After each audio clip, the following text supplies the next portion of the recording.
औज़ु बिल्लाहि मिनश्शैतानिर्रजीम बिस्मिल्लाहिर्रहमानिर्रहीम।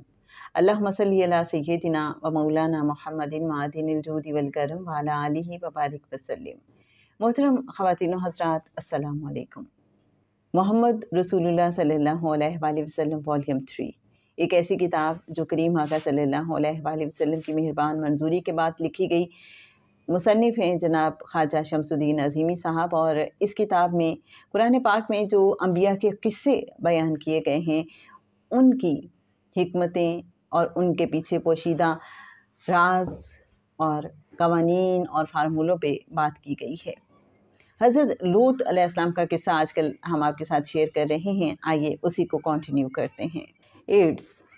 हज़रत लूत अलैहिस्सलाम के किस्से में गैर तबई अमल का तज़किरा है, और इस गैर तबई अमल को अल्लाह ताला ने इसलिए नापसंद किया है कि इससे नौ इंसानी में ऐसी बीमारियां पैदा हो जाती हैं जो इंसानी तबाही का पेश खैमा होती हैं।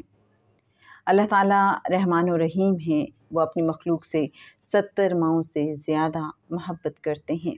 जब कौम ने अल्लाह के फ़रस्तादा बंदे हज़रत लूत अलैहिस्सलाम की नसीहत पर अमल नहीं किया और ख़ुद अपनी हलाकत के दरपे हो गई, तो अल्लाह ताला ने अज़ाब नाज़िल फरमाया ताकि आइंदा आने वाली नस्लों में ये हौलनाक बीमारियां मुंतकिल ना हों।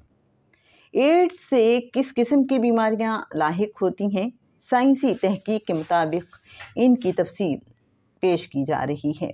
एड्स एक निहायत ख़तरनाक मर्ज़ है जो HIV वायरस के ज़रिए फैलता है। ये जरासीम जिस्म के मुदाफ़ियती निज़ाम को तबाह कर देते हैं। एड्स का बुनियादी सबब गैर फितरी तरीके से मर्दों का आपस में जिनसी मिलाप है। हर जानदार के लिए अल्लाह ने एक मुदाफ़ियती निज़ाम बनाया है, जिसकी वजह से तमाम अजसाम जरासीम और बीमारियों से महफूज रहते हैं। एड्स में मुदाफ़ियती निज़ाम इस कदर कमज़ोर हो जाता है कि नज़ला और ज़ुकाम से भी मरीज़ अपना दिफा नहीं कर सकता। एड्स का मरीज़ एड्स से नहीं मरता, बल्कि दीगर ख़तरनाक बीमारियां लाहक होने से मर जाता है, और इस मर्ज़ के हामिल फ़र्द को कैंसर और दीगर इन्फेक्शन बआसानी हो जाते हैं।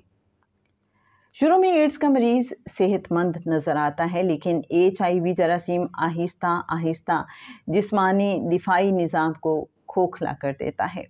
ये वायरस खून में जिनसी रतूबतों में भी चले जाते हैं। ये खून के सफ़ेद खलियों मैक्रोफेजेस को भी मुतासिर करते हैं। ये ख़तरनाक बीमारी आदमी से आदमी, औरत से औरत, या औरत से आदमी या औरत से बच्चों में मुंतकिल हो सकती है। ये जरासीम मरीज़ के खून वेजिनल फ्लूइड लआब के ज़रिए दूसरे फ़र्द में सरायत कर जाती है।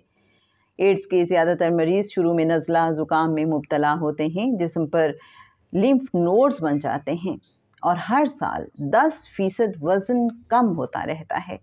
बुखार रहता है, रात को पसीना बहुत आता है, मुस्तकिल दस्तों का मर्ज़ लग जाता है। आहिस्ता आहिस्ता फेफड़े, आंतें, दिमाग और जिल्द भी मुतासिर हो जाती है। मरीज़ खांसता रहता है। मामूली ठंड से नमूनिया हो जाता है। जिस्म के मुख्तलिफ हिस्सों पे जरासीम हमला करके उन्हें मफलूज कर देते हैं। इन्फेक्शंस की वजह से मरीज़ दिन ब दिन कमज़ोर होता चला जाता है, चलने फिरने के काबिल नहीं रहता। जिल्द या फेफड़ों में छोटे छोटे गोल नोड्यूल्स बन जाते हैं, जिनसे कैंसर हो जाता है, और वज़न इतना कम हो जाता है कि मरीज़ मर जाता है। अभी तक इस मर्ज़ का कोई मादी इलाज दरियाफ्त नहीं हुआ। जनाब, आज के लिए बस इतना ही। इंशाल्लाह इसी किस्से को हम कंटिन्यू करेंगे, और ये जो हज़रत लूत अलैहिस्सलाम का किस्सा है, इसमें क्या हिकमत थी, इसमें क्या राज है, इंशाल्लाह इस हवाले से बात होगी नेक्स्ट एपिसोड में। अल्लाहुम्मा सल्ली अला सय्यिदिना व मौलाना मुहम्मदिन मादिनिल जूदि वल करम व अला आलिहि व बारिक वसल्लिम।